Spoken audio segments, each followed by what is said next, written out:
Have you been training your arms for weeks, maybe even months, and you still can't fill out a medium t-shirt? And now you're starting to think, is all this hard work even worth it? I'm going to show you the exact tricep exercises that I've used over the last 6 to 9 months to gain 2 inches on my arms. These are the exact same methods I've used with hundreds of clients over the years who wanted to fill out their t-shirts and make it look like they actually went to the gym. You can find everything I'm about to teach you in this in my Great Guide of Gains.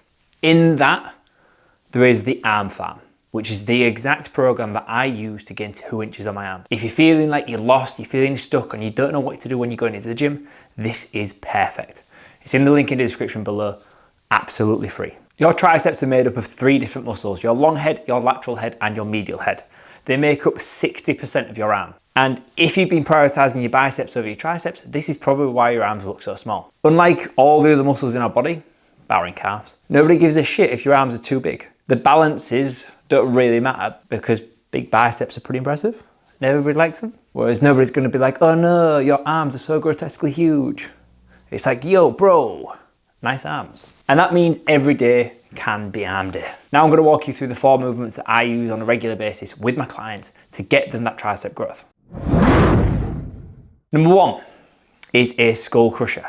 So what we need to do through here is we need to make sure that shoulder flexion isn't happening. We want to make sure the shoulder is fixed and we're pivoting around the elbow. If we go too far into that extended range, we get a little bit of shoulder flexion and we lose the tricep activation through the long head. And since your long head of tricep is activated through rows, your pull downs and other pull movement, we don't need to overemphasize how far we go back with skull crusher. We just want to be pivoting around that elbow.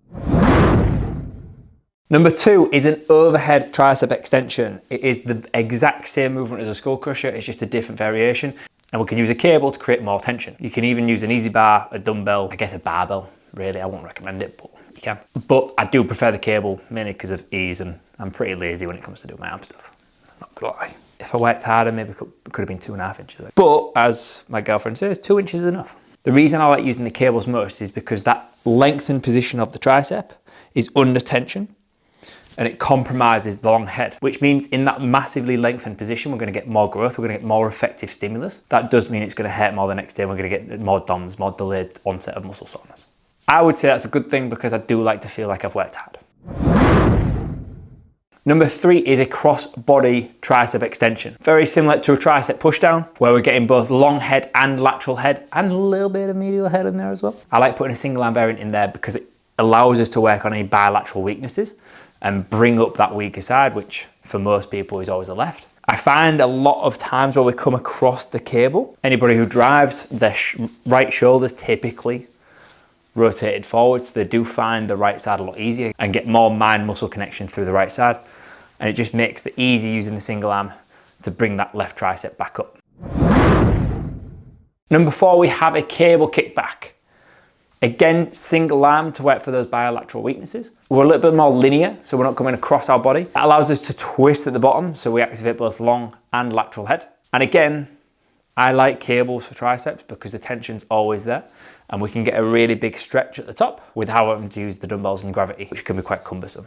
Like most muscles, triceps benefit from anywhere between 30 and 85% of 1 rep max. Considering you're not going to do 1 rep back testing for triceps because it's fucking stupid and a massive ball ache, it roughly translates to 5 to 30 reps, very close to failure. However, given some of the compromised positions we're going to access, I would always lean towards the moderate 10 to 20 rep range. This gives you better stimulus, lower injury risk, moderate fatigue with a really good mind muscle connection, better specificity against slow and fast twitch muscle fibers, and allows you to throw intensifiers in there if needed.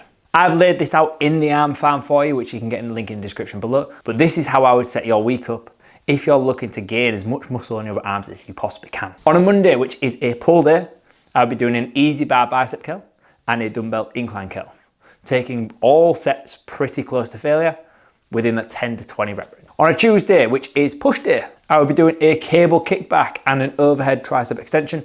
Again, taking every single set close to failure within 2 to 3 reps. Wednesday is leg day. Thursday, rest day. On a Friday, which is upper body day, we've got dumbbell preacher curl, we've got skull crushers, and we've got dumbbell Zottman curls. Taking very close to failure on all 3. On a Saturday, which is lower body day, we're going to throw some more arms because every day can be arm day when we're training arms. We have a Bayesian curl, and overhead tricep extensions. Again, Bayesian and curl, we sit between that 10 and 20 rep range, but with the overhead tricep extensions, as it's second time we're doing that the week, we're gonna go beyond that 20 rep range and we're gonna go towards that 30 reps. If you're sick of not being able to fill out a medium t-shirt, this is your chance to get the arm farm completely free.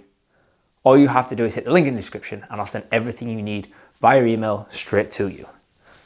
Alongside the Great Guide of Gains, which will walk you through everything you need to do to gain muscle for the next 6 to 12 months. Completely written out for you. Hope this helps. If you found this useful, please leave a comment asking me any questions, and I will catch you on the next one.